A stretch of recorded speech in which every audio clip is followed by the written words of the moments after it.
ایک بندہ مجھے کہنے لگا اس دن آپ عید کیوں نہیں مناتے؟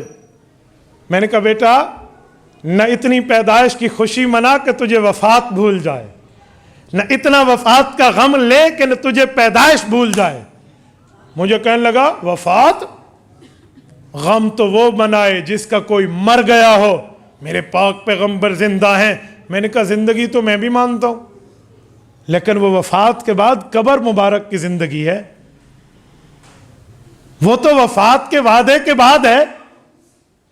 رسول اللہ صلی اللہ علیہ وسلم پہ وفات حسرت آیات کا وعدہ پورا ہوا، قبض روح ہوا، اللہ کے رسول صلی اللہ علیہ وسلم دنیا سے تشریف لے گئے، قبر مبارک کی زندگی ہے۔ اہل حق مانتے ہیں الانبیاء احیاء فی قبورہم یصلون، انبیاء کرام اپنی قبروں میں زندہ ہیں اور نمازیں پڑھتے ہیں۔ میرے پاک پیغمبر کی زندگی کے ہم قائل ہیں۔ حضرت ابو ہریرہ فرماتے ہیں حضور پاک نے فرمایا من صلی علیہ عند قبری سمعتہ، میری قبر پہ درود پڑھو گے میں خود سنوں گا، ومن صلی علیہ من بعید اعلمتہ، دور سے پڑھو گے مجھ تک فرشتے لے آئیں گے۔ میں نے کہا میں تو مانتا ہوں، لیکن یہ کیا مطلب کہ جس کا کوئی مر گیا ہو وہ وفات کی بات کرے؟ وفات تو ہوئی ہے۔ کہتے ہیں نہیں قبر میں زندگی مل گئی ہے تو ہم موت کی بات نہیں کرتے۔ میں نے کہا یہی بات ہے، قبر میں زندگی ملی ہے تو بھنگڑے بنانا شروع کر دے، باجے اور باجیاں نکالنا شروع کر دے، یہی بات ہے؟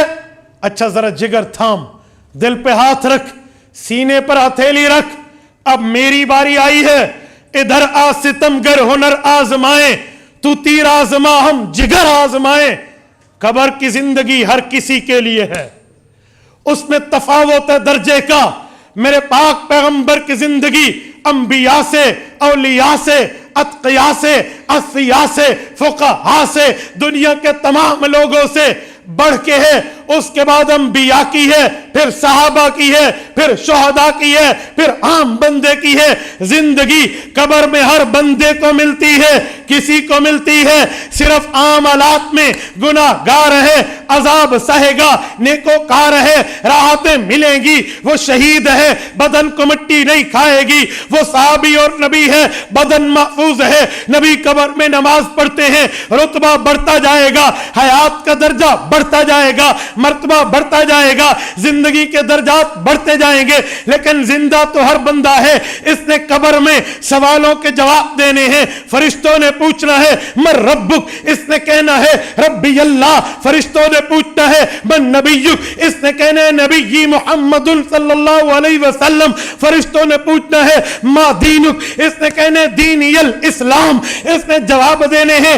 زندہ تو ہر ہے، اگر تو کہتا ہے قبر میں جا کر پیغمبر زندہ ہے، ہم وفات کے غم کی بات نہیں کرتے، پھر ہمت کر، جرات کر، طاقت دکھا، سکت دکھا، قوت کو ظاہر کر۔ جب تیرے ابو فوت ہو جائیں اور امی کا جنازہ اٹھے، یہ بھی قبر میں سوالات و جوابات کے لیے زندہ ہوں گے۔ تو ڈھول بجانا، زندہ ہوں گے تو باجے بجانا، زندہ ہوں گے تو بھنگڑے ڈالنا، زندہ ہوں گے تو چراغاں کرنا، زندہ ہوں گے تو جھنڈیاں لگانا۔ کہنا غم تو وہ منائے جس کا کوئی مر گیا ہو، اور قبر میں زندگی مل جاتی ہے، کرے گا تو؟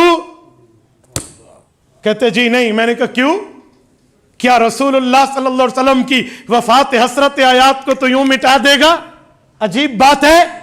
اللہ کے رسول صلی اللہ علیہ وسلم کی وفات کا صدمہ جب صحابہ پہ آیا تھا، خدا کی قسم ایک صحابی ہل لگا رہے تھے، ہل چلا رہے تھے اپنی کھیت میں۔ کسی نے بتایا آج اللہ کے پیغمبر دنیا سے رخصت ہو گئے۔ اس نے ہاتھ آسمان کی طرف اٹھائے، کہا اللہ تیری آنکھیں، مجھے جو تو نے مجھے آنکھیں دی ہے یہ بہت بڑی نعمت ہے، میں ناشکری نہیں کرتا، دست بستہ عرض کرتا ہوں اللہ مدینہ جاتا تھا، ان آنکھوں سے سرور دو عالم کی زیارت کر کے، شربت دیدار پی کے اپنی آنکھوں کو زیارت نبوی کا سرما لگاتا تھا۔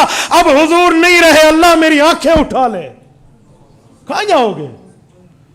رسول اقدس صلی اللہ علیہ وسلم کا دراز گوشت تھا جس پہ حضور سواری فرماتے تھے، یہ عفور اس کا نام ہے، یہ ایک حیوان ہے، اس پر اللہ کے رسول سواری فرماتے۔ جب وفات ہوئی اللہ کے رسول کی، اس نے جان دے دی کنویں میں گر کے۔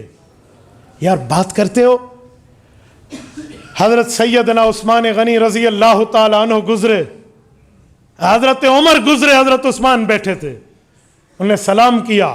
حضرت عثمان غنی کو وفات کے غم میں مشغول ہونے پر پتہ نہ چلا۔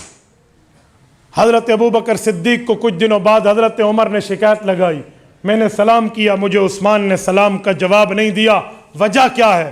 مجھے جواب نہیں ملا۔ حضرت عثمان کو بلایا گیا اور پوچھا گیا، انہوں نے کہا جی مجھے تو نہیں پتہ، میرے تو سامنے نہیں ہوا۔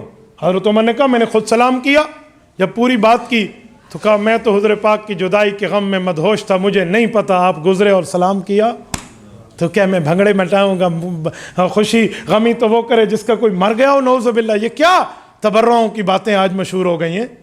اور میں ایک بات اور کرتا ہوں، جب رسول اللہ صلی اللہ علیہ وسلم دنیا سے گئے ہیں، آقا نامدار کی 7 اولادیں ہیں، 3 بیٹے ہیں، 4 بیٹیاں ہیں، سیدہ رقیہ، سیدہ زینب، سیدہ رقیہ، سیدہ ام کلثوم، سیدہ فاطمہ، اور یہ حضور کی 4 بیٹیاں رضی اللہ عنہن، اور پیغمبر اسلام کی 3 بیٹے ہیں، حضرت قاسم، دوسرے کا نام ہے عبداللہ، اسے طیب و طاہر بھی کہتے ہیں، مطیب و مطہر بھی کہتے ہیں، 5 نام ہیں، حضرت عبداللہ، اور تیسرے بیٹے کا نام ہے حضرت ابراہیم رضی اللہ عنہم۔ پیغمبر اسلام کی سب اولادیں دنیا سے رخصت ہو گئی تھی حضور کی موجودگی میں، سوائے حضرت فاطمہ الزہرا کے رضی اللہ عنہا۔ ایک حضرت فاطمہ الزہرا اس دھرتی پر زندہ تھیں، اپنے والد مکرم کے غم کو، جدائی کے صدمے کو حضرت فاطمہ نے کیسے بیان کیا ہے؟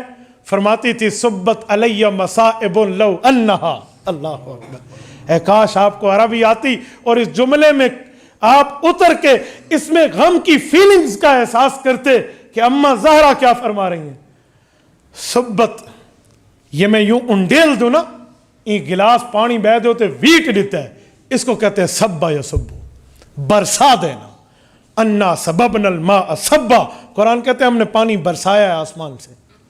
صبت علی مصائب لو انہا، اماں فرماتی ہیں، اماں فاطمہ رضی اللہ عنہا، میرے والد مکرم کی جدائی نے میرے اوپر غموں کو بہا دیا، یوں برسا دیا۔ صبت علی الایامی سرنا لیالیا، روشن دن پر یہ دکھ آتے تو وہ کالی رات بن جاتا،